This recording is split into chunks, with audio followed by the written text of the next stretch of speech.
Hello बच्चों, आज के अपने इस पहले रिवीजन चेकलिस्ट में हम डिस्कस करने वाले हैं वर्क, एनर्जी एंड पावर। तो बच्चों, बिना देर किए हुए हम लोग स्टार्ट करते हैं वर्क, एनर्जी एंड पावर में। सबसे पहले हम सीखेंगे कि वर्क क्या होता है। ओके बच्चों, तो first of all we are going to discuss work, या फिर इसी को कहा जाता है वर्क डन। शॉर्ट में लिख लेता हूँ, WD मीन्स वर्क डन। बच्चों ध्यान देंगे, वर्क डन क्या होता है। जब किसी बॉडी पर फोर्स लगाया जाए और बॉडी अप्लाइड फोर्स की डायरेक्शन में डिस्प्लेस हो जाए, then we say that there is work done. कहने का मतलब ये है, हम मान लेते हैं इस तरह से कोई ग्राउंड सरफेस है और यहाँ पर कोई एक बॉडी है। मान लेते हैं इस बॉडी का मास m है और body was initially at position A। जब इस पर हम F फोर्स लगाते हैं, कांस्टेंट फोर्स F लगाते हैं, body is displaced to a new position B। ये बॉडी नई पोजीशन बी पर आ जाती है under the effect of same constant force F having a displacement S, then it is said that there is work done. तो हम कहते हैं कि वर्क हुआ, यानी कि जब किसी बॉडी पर फोर्स लगाया जाए और वो बॉडी अप्लाइड फोर्स की डायरेक्शन में डिस्प्लेस हो जाती है, then we say that there is work done. Okay, तो बच्चों ऐसे में वर्क डन कैलकुलेट करने का फार्मूला क्या होता है, W equal to force into displacement, यानी कि W इक्वल टू FAS। बच्चों हम बात कर लेते हैं इसके यूनिट की। तो ध्यान देंगे, फोर्स की यूनिट क्या है, न्यूटन, और डिस्प्लेसमेंट की यूनिट क्या होती है, मीटर, या फिर बच्चों इसी को जूल भी कहा जाता है, जूल, और इसे हम J से रिप्रेजेंट करते हैं। इसका मतलब ये हो गया कि 1 joule equal to 1 newton metre. बच्चों ध्यान देना है, अगर इसमें आपसे कहा जाए 1 जूल वर्क को डिफाइन करो, तो how we will do, since W equal to force into displacement, अगर इस फार्मूले में हम लोग F इक्वल टू 1 न्यूटन ले लेते हैं एंड डिस्प्लेसमेंट S को भी हम 1 मीटर ले लेते हैं, then we get work done equal to 1 joule. Means हम कह सकते हैं कि अगर किसी बॉडी पर 1 न्यूटन का फोर्स लगाया गया और बॉडी 1 मीटर डिस्प्लेस हो जाती है, तो हम कहते हैं कि उस पर किया गया वर्क डन कितना है, 1 जूल है। ओके बच्चों, अब हम बात करते हैं नेचर। तो नेचर ऑफ वर्क डन की अगर हम बात करते हैं, तो बच्चों ध्यान देना है, वर्क डन एक स्केलर क्वांटिटी होती है। कैसी होती है, scalar, means it has only magnitude, no direction. यहाँ तक बात समझ में आती है। तो वर्क डन क्या है, जब किसी बॉडी पर फोर्स लगाया जाए और वो बॉडी अप्लाइड फोर्स की डायरेक्शन में डिस्प्लेस हो जाती है, then we say that there is work done and is calculated by basic formula W equal to FAS। Unit becomes newton metre या फिर joule. 1 joule equal to 1 newton metre. इस फार्मूले में W इक्वल टू FAS में अगर F 1 Newton लेते हैं, displacement 1 metre लेते हैं, तो वर्क डन जाके मिलता 1 जूल। इट मीन्स अगर किसी बॉडी पर 1 न्यूटन का फोर्स लगा देने से बॉडी उस अप्लाइड फोर्स की डायरेक्शन में 1 मीटर का डिस्प्लेसमेंट कर लेती है, तो हम कहते हैं कि उस पर वर्क डन कितना है, 1 जूल है। और बच्चों याद रखना कि वर्क डन एक स्केलर क्वांटिटी है। ओके, अब हम बात करते हैं, अगर the force makes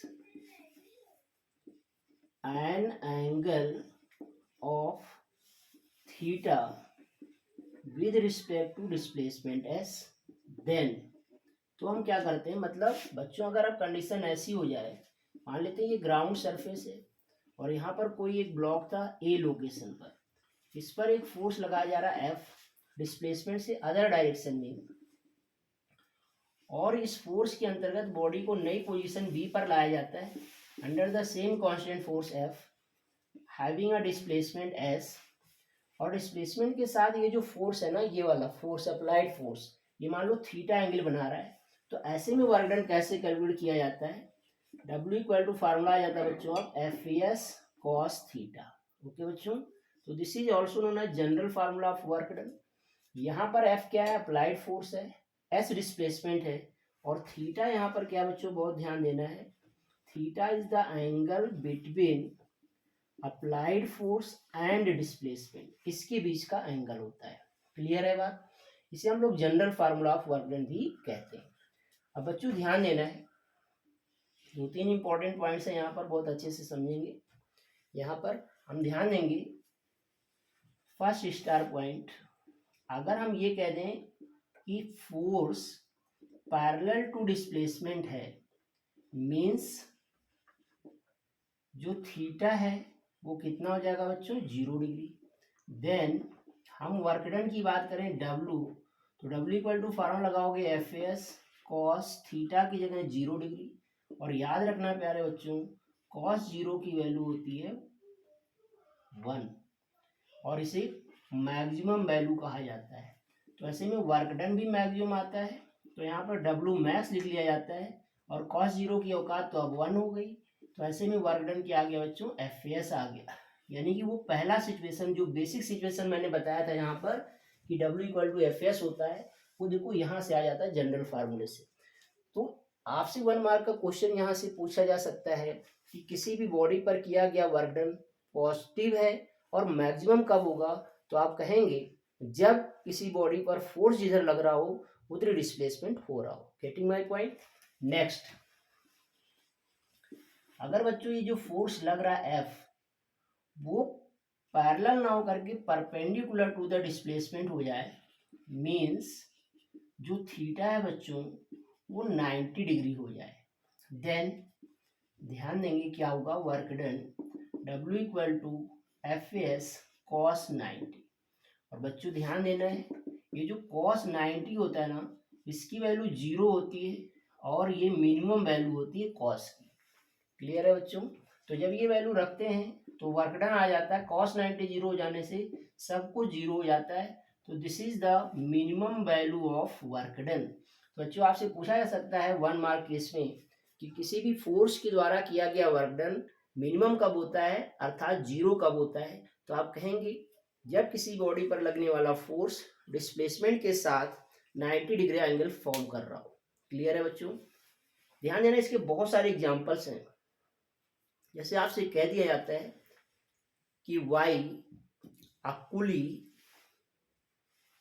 eight platform does no any work, या फिर why there is no work done by an electron while revolving in its orbit, जब कोई इलेक्ट्रॉन अपनी ऑर्बिट में रिवॉल्व कर रहा होता है तो कोई वर्क नहीं करता है, ऐसा क्यों। ठीक है। या कह सकते हैं मैरी गो राउंड पर झूला झूलता हुआ कोई भी कैंडिडेट कोई वर्क नहीं करेगा। ये तमाम बातें आप इससे एक्सप्लेन कर सकते हैं। ध्यान देना बच्चों, जब भी कोई बॉडी सर्कुलर मोशन करती है तो हमेशा उस बॉडी पर सेंटर की तरफ एक फोर्स लगता है बच्चों, जिसे हम सेंट्रीपिटल फोर्स कहते हैं, और डिस्प्लेसमेंट इधर हो रहा होता है, तो हमेशा इसके बीच का एंगल 90 डिग्री हो जाता है, जिसके कारण यहाँ पर कोई वर्क नहीं होता है। इसी तरह ये मान लेते हैं प्लेटफॉर्म है और यहाँ पर वेट लेकर चलता हुआ कोई हम पुली बना लेते हैं, तो बच्चों ध्यान देना है, ये वेट अगर लेकर चल रहा है तो वेट हमेशा डाउनवर्ड, डिस्प्लेसमेंट इधर, तो आप देखेंगे, या फोर्स इधर कह सकते हैं, वेट और फोर्स एक ही बात है, तो भी थीटा यहाँ पर 90 हो जाता है। ऐसे में आप देखेंगे there is no work done, कोई वर्क नहीं करता है। तो ये तो रही 2 इंपॉर्टेंट केसेस बच्चों, ध्यान देना है। अब हम बात करते हैं केस थर्ड की। यहाँ पर हम ले लेते हैं केस थर्ड। अगर जो अप्लाइड फोर्स है बच्चों वो क्या हो जाए, एंटी पैरेलल टू डिस्प्लेसमेंट हो जाए, दैट इज थीटा जो है बच्चों वो 180 डिग्री हो जाए। थीटा जब 180 डिग्री हो जाएगा तो ऐसी कंडीशन बच्चों आप ध्यान देंगे हम लोग, वर्क डन आएगा W equal to F S cos 180 degree, और आपको मालूम होना चाहिए कॉस 180 होता है बच्चों minus of 1, this is negative value of cos theta, तो यहाँ से निगेटिव वर्क मिल जाता अपने को, और वो आ जाता minus of F S. Clear है बात बच्चों यहाँ तक। तो overall we come to know that work done is of 3 types nature. Work done 3 तरह का हो सकता है बच्चों, ध्यान देना कौन कौन सा। वर्क डन आपका आपने देखा कि ये पॉजिटिव हो सकता है, वर्क डन 0 भी हो सकता है, और वर्क डन निगेटिव भी हो सकता है, डिपेंडिंग ऑन डिफरेंट सिचुएशंस। तो अभी तक हमने सिर्फ इतना देखा कि वर्क डन क्या होता है साइंटिफिकली, जब किसी बॉडी पर फोर्स लगाया जाए और बॉडी अप्लाइड फोर्स की डायरेक्शन में डिस्प्लेस हो जाती है, then we say that there is no work done. Clear है। इसके आगे हम अगला टॉपिक लेते हैं, ध्यान देंगे इसको और एक्सप्लेन करते हैं।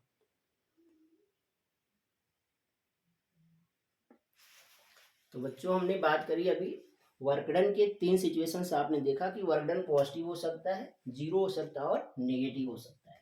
तो आइए बच्चों एक इलस्ट्रेशन लेता हूं, यहाँ पर ध्यान देंगे।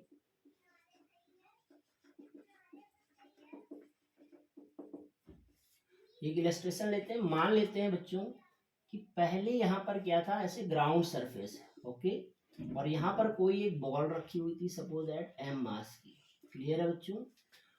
और इस पर क्या किया गया, एक फोर्स लगाया जा रहा है, ऐसे ऊपर की तरफ एक फोर्स F लगाया जा रहा है। क्लियर है बच्चों? और F फोर्स लगा करके इस ब्लॉक को मान लेते हैं यहाँ पर लाया जा रहा है। क्लियर है? ये A सिचुएशन है और दिस इज सिचुएशन B। उसी ब्लॉक को अब यहाँ पे पहुंचा दिया गया under the same force. Clear है बच्चों? F force. ध्यान देना है, जैसे इसे ग्राउंड से ऊपर उठाया जाएगा ना बच्चों, तो इस पर एक और फोर्स ऐड करता है जिसे हम वेट ऑफ द बॉडी कहते हैं, W। W equal to mg होता है। क्लियर है? तो बच्चों यहाँ पे 2 क्वेश्चन बनते हैं। अगर आपसे कह दिया गया यहाँ पर कि work done by applied force निकालो, तो work done by applied force मतलब कैपिटल F अगर निकालना बच्चों, तो हम क्या जानते हैं, W इक्वल टू हो जाएगा Fs। क्लियर है? मान लेते हैं ये पोजीशन A से लेकर के B तक की जो पोजीशन है, मतलब इस वाले से और इस वाले की जो बीच का गैप है, वो हम मान लेते हैं कि सपोज दैट H है। कितना बच्चों? H है। क्लियर है? तो ऐसे में वर्क डन आ जाएगा F into H joule. Clear है? ये आ गया work done by applied force. और आप देख पा रहे होंगे जिधर फोर्स लग रहा है उधर ही डिस्प्लेसमेंट हुआ है, तो ऐसे में ये कैसा आएगा बच्चों, ये पॉजिटिव वर्क डन आ जाएगा। क्लियर? लेकिन अगर इसी में कह दिया जाता आपसे कि वर्क डन बाय ग्रेविटी बताइए, वर्क डन बाय ग्रेविटी अगर आपसे पूछा जाता, मतलब mg के थ्रू कितना वर्क हुआ, तो बच्चों ध्यान दो, ये जो ग्रेविटी फोर्स mg है ना, आप देख पा रहे हैं वो नीचे लग रहा है और डिस्प्लेसमेंट इसके अगेंस्ट अपवर्ड हो रहा है h का, तो यहां पर आ जाता है mgh। ठीक है, इतना जूल, ये वर्क डन आ जाता। लेकिन प्यारे बच्चों ये वर्क डन जो आता है ना, वो कैसा आता है, नेगेटिव आता, क्योंकि ये फोर्स की अपोजिट डिस्प्लेसमेंट हुआ है। इतनी बात क्लियर हो रही है आप सभी को? ओके, तो ये तो रही बात हमारा वर्क डन से रिलेटेड। तो वर्क डन जब भी आप कैलकुलेट करें तो बी अवेयर कि आपको किस फोर्स के थ्रू वर्क डन निकालना है। इसका एक एग्जांपल और आप देख सकते हैं, जैसे मान लेते हैं ये ग्राउंड सरफेस है और आपने बॉल को मान लो हिट किया, तो बॉल लुढ़कते लुढ़कते ऐसे जा रही, मान लो यहाँ पर पहुंच जाती। क्लियर है बच्चों? और डिस्प्लेसमेंट ऐसे इधर हो रहा है, लेकिन ये जो बॉल पर फ्रिक्शन फोर्स लग रहा है ना ग्राउंड के द्वारा, फ्रिक्शन फोर्स वो अपोजिट दिशा में लग रहा है, जिसे हम स्मॉल एफ से लिख रहे हैं। तो यहाँ पर बच्चों ध्यान देना है, इस स्मॉल एफ के थ्रू वर्क डन अगर निकालेंगे W बाई फ्रिक्शन फोर्स, तो यहाँ पर आ जाएगा फोर्स इंटू डिस्प्लेसमेंट, तो हो जाएगा। लेकिन आप देखेंगे कि डिस्प्लेसमेंट फ्रिक्शन के अगेंस्ट हो रहा है, तो यहाँ पर भी ये जो work done by friction force आएगा इतने जूल का, वो कैसा आएगा बच्चों, निगेटिव आएगा। क्लियर है? ओके, नेक्स्ट अब हम बात करते हैं बच्चों एनर्जी क्या होती है। तो वर्क डन समझ आ गया, अब हम बात कर लेते हैं एनर्जी क्या है। बच्चों बहुत ध्यान समझेंगे, शॉर्ट में अगर हम बोलें तो जो एनर्जी होता है that is ability of a body to do work, simplest form. तो हम लिख सकते हैं the ability of a body to do work, उसे हम लोग क्या कहते हैं, एनर्जी कहते हैं। और ध्यान देना है, energy is measured by work done. Energy को हम वर्क डन से मेजर करते हैं, दैट इज हम लिख सकते हैं बच्चों energy equal to work done. और याद रहे एनर्जी की भी यूनिट वही आएगी जो वर्क डन की आती है, यानी कि जूल। और ये इसका भी नेचर वही होगा जो वर्क डन का होता है। इसका मतलब एनर्जी भी कैसी क्वांटिटी बच्चों, स्केलर क्वांटिटी। कैसी है, स्केलर है। और अब हम बात कर लेते हैं बेसिकली ये जो एनर्जी है ना, इसे हम, ये तो बात समझ में आ गई कि एनर्जी क्या है। क्लियर है, वर्क डन से मेजर करते हैं। अब इस एनर्जी को हम दो तरह से पढ़ते हैं। पहली होती है बच्चों काइनेटिक एनर्जी। क्या होती है? Kinetic energy. और दूसरा हम पढ़ते हैं बच्चों पोटेंशियल एनर्जी। क्या पढ़ लेते हैं? Potential energy. तो अब हम बात करेंगे first of all what is kinetic energy. तो ध्यान देंगे प्यारे बच्चों, काइनेटिक एनर्जी क्या होता है। क्लियर? ध्यान से सुनेंगे। काइनेटिक एनर्जी क्या होता है? द एनर्जी, सिंपलेस्ट फॉर्म में हम लिख रहे हैं, the energy of a body due to its motion, due to its motion is called kinetic energy. और काइनेटिक एनर्जी को बच्चों हम के से लिखते हैं। क्लियर है? और ध्यान रहे, ये जो काइनेटिक एनर्जी होती है ना किसी बॉडी की, that is equal to work done. ये उस वर्क डन की होता है जो किसी रेस्ट बॉडी को मोशन में लाने में करना पड़ता है, या फिर उस वर्क डन के बराबर होता है जो किसी मूविंग बॉडी को रेस्ट में लाने में करना पड़ता है। उसे हम लोग उसकी क्या कहते हैं? काइनेटिक एनर्जी कह लेते हैं। ये बेसिक कंसेप्चुअल फार्मूला है बच्चों। ठीक है? इसका मतलब ये हो गया, जो काइनेटिक एनर्जी उसका फार्मूला भी हम डिराइव करेंगे, हाफ mv² होता है। तो ये कैसे आता है बच्चों, इसे हम प्रूव करने चल रहे हैं। क्लियर है?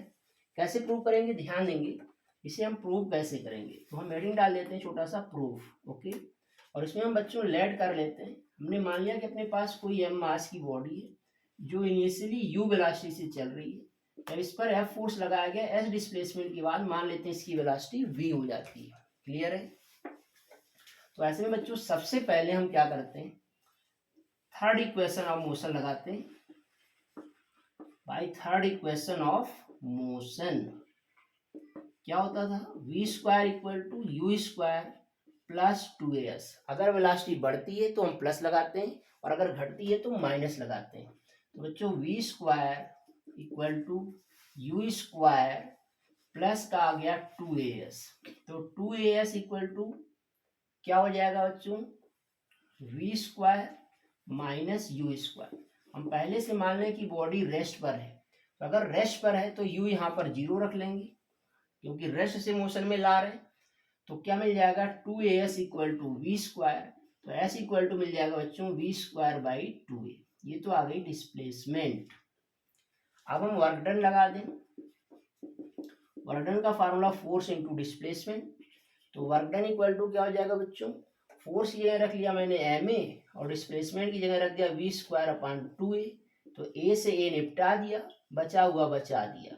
तो w इक्वल टू आ गया हाफ mv²।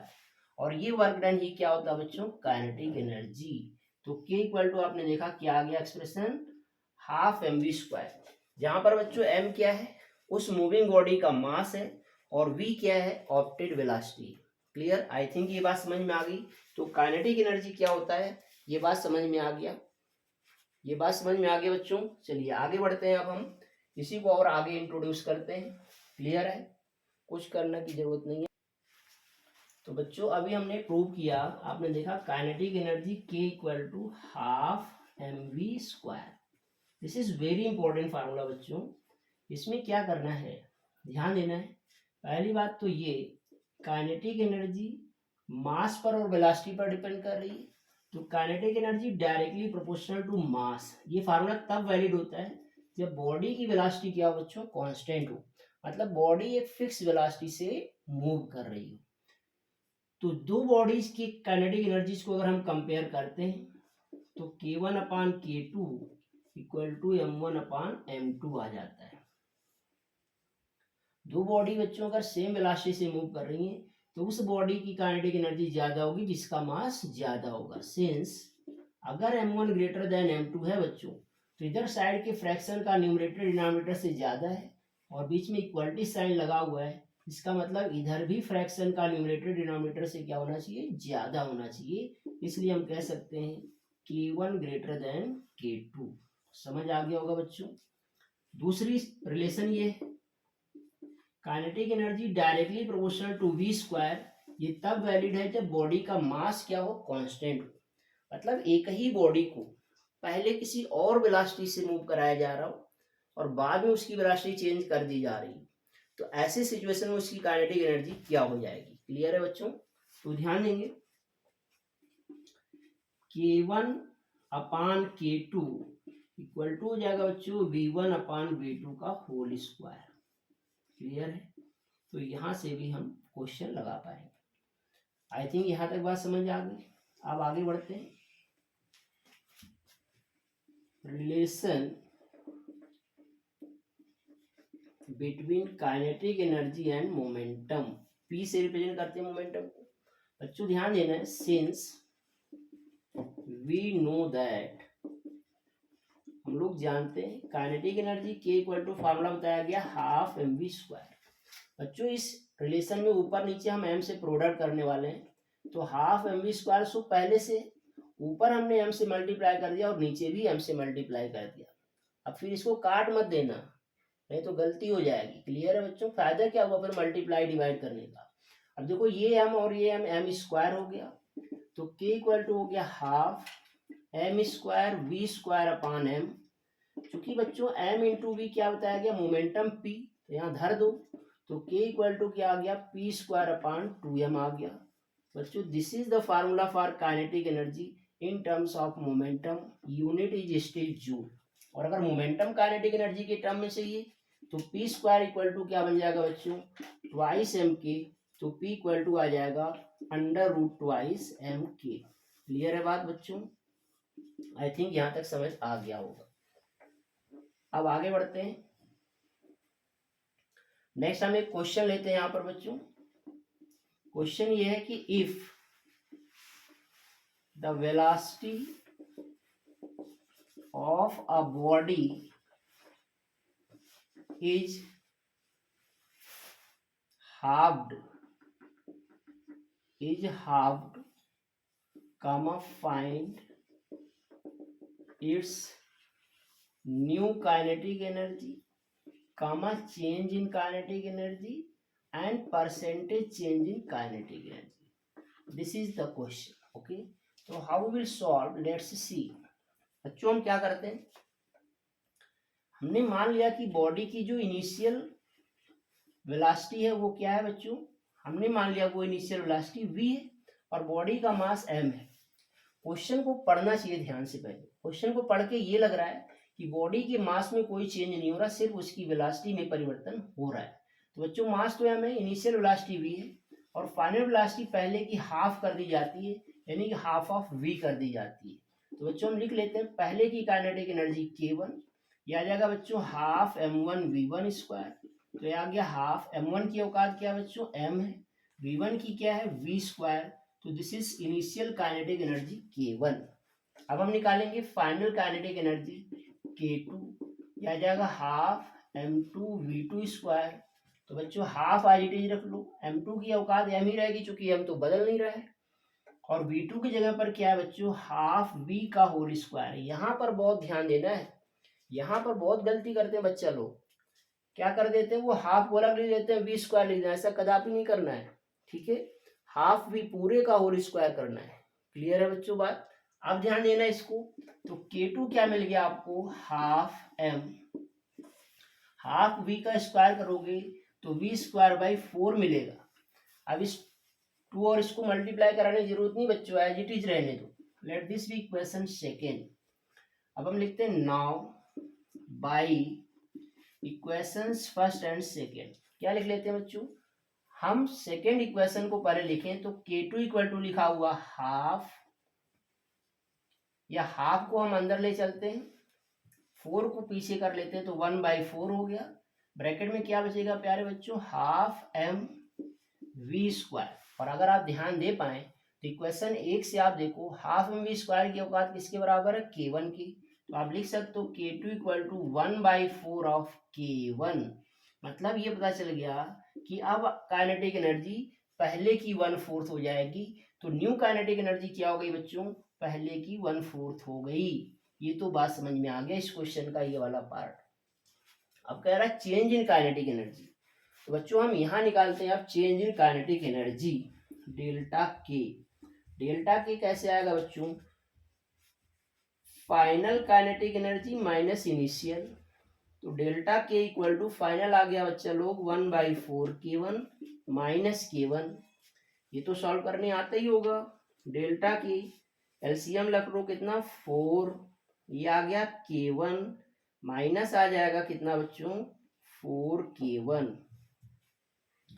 तो ये आ गया minus of 3K1/4। So this is the change in kinetic energy. Minus sign यहाँ पर बच्चों ये बता रहा है उसकी काइनेटिक एनर्जी क्या हो रही है, डिक्रीज हो रही है।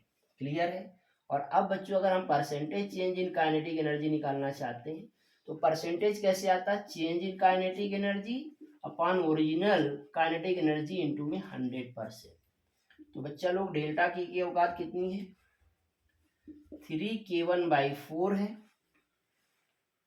और अपान में इनिशियल क्या K1 है और इनटू में क्या है 100 है। तो K1 से K1 कट जाएगा बच्चों, आप देखेंगे। और अब क्या कर लेंगे, इक्वल टू बचेगा 4 से इसको डिवाइड कर देंगे 25 आ जाएगा, और 25 त्रिज्या कितना आ जाएगा 75%। क्लियर है बच्चों। इसका मतलब उसकी जो काइनेटिक एनर्जी है वो 75% रिड्यूस हो रही है, डिक्रीज हो रही है। This is the answer for this question. I think ये बात समझ आ गई होगी आप लोगों को, कोई डाउट नहीं होना चाहिए। क्लियर है, तो दिस इज क्लियर।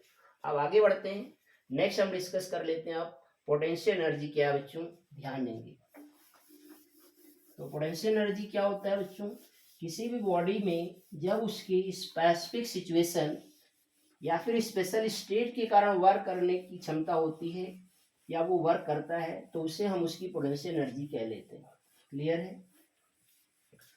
तो इस लेक्चर में हम डिस्कस करेंगे पोटेंशियल एनर्जी क्या है, और फिर हम बात करेंगे मैकेनिकल एनर्जी क्या है, फिर हम बात करेंगे पावर क्या है। ओके बच्चों, तो आप ध्यान देना अपने को।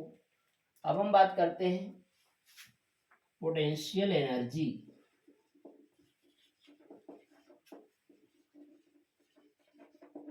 पोटेंशियल एनर्जी इसको हम लोग बच्चों कैपिटल यू से रिप्रेजेंट करते हैं, यानी कि हम कह सकते हैं शॉर्ट में the energy of a body, energy of a body due to special state. Clear, and it is given by U = mgh। ध्यान देना बच्चे लोग, m मास है, g उस लोकेशन पर ग्रेविटेशनल एक्सीलरेशन है, और h क्या है, हाइट है या फिर डेप्थ है। क्लियर है बात। तो ये चीज आपको मालूम होना चाहिए। इसकी यूनिट क्या होती है बच्चों लोग, जूल होती है, और ये भी एक स्केलर क्वांटिटी है। कैसी है, स्केलर। तो ये ध्यान देना है पोटेंशियल एनर्जी। अब हम बात करेंगे बच्चों मैकेनिकल एनर्जी क्या होती है। मैकेनिकल एनर्जी बच्चों, मैकेनिकल एनर्जी का मतलब होता है the sum of kinetic and potential energy क्या कहलाती है, मैकेनिकल एनर्जी कहलाती है। दैट इज मैथमेटिकली हम लिख सकते हैं E = K+U। It means that E = 12 mv² + mgh। तो बच्चों ये होती है मैकेनिकल एनर्जी। जब कोई बॉडी मूव कर रही होती है और वो ग्राउंड सरफेस से कुछ हाइट पर होती है, ऐसे में उसमें काइनेटिक एनर्जी भी होती है और पोटेंशियल एनर्जी भी होती है। तो इन दोनों का सम क्या कहलाता है, मैकेनिकल एनर्जी कहलाती है। क्लियर है बच्चों, तो ये बात समझ में आ जाती है। यहीं पर हम समझ लेते हैं कंजर्वेशन ऑफ मैकेनिकल एनर्जी।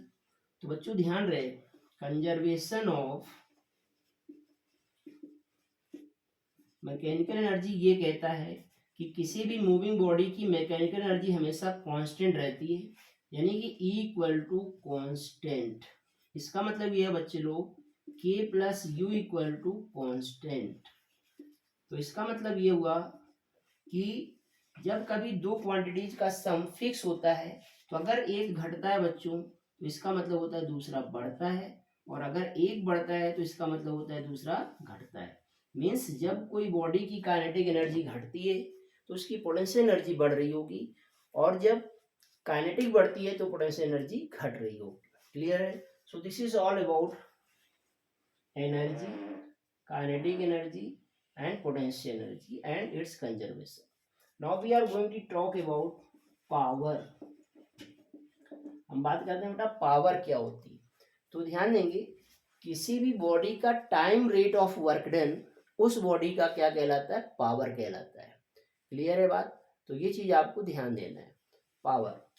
तो ध्यान देंगे हम डिफाइन करते हैं the time rate of work done of a body is called its power. उस बॉडी की पावर कहलाता है, इसे हम पी से रिप्रेजेंट करते हैं। दैट इज पावर का जो फार्मूला बना बच्चों वो वर्क अपॉन टाइम बन जाता है। और इसके यूनिट की बात करें तो वर्क डन की यूनिट हो गई जूल, टाइम की यूनिट हो गई सेकंड, तो जूल पर सेकंड, या फिर इसी को बच्चों वाट भी कहा जाता है, डब्ल्यू से रिप्रेजेंट करते हैं। That is 1 watt equal to 1 joule per second आ जाता है।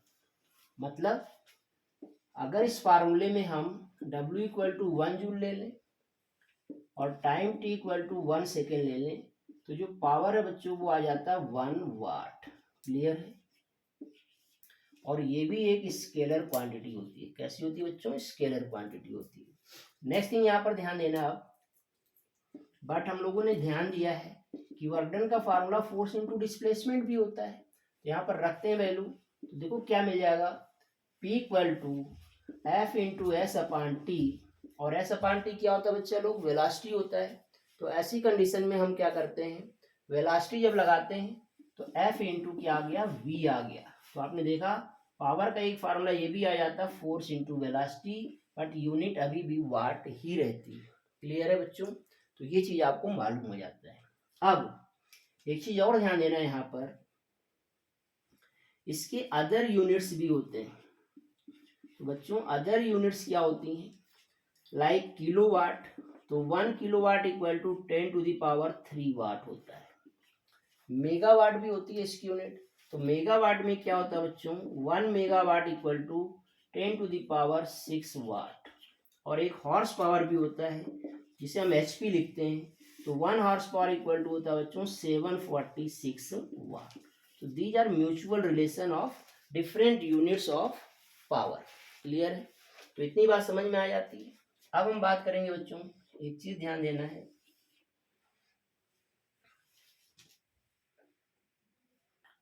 अगर हम इसी फार्मूले से P equal to W upon T से W निकालें तो क्या आ जाता है प्यारे बच्चों, PT आ जाता है। PT फिजिकल ट्रेनिंग वाला नहीं है, P पावर है और T टाइम है।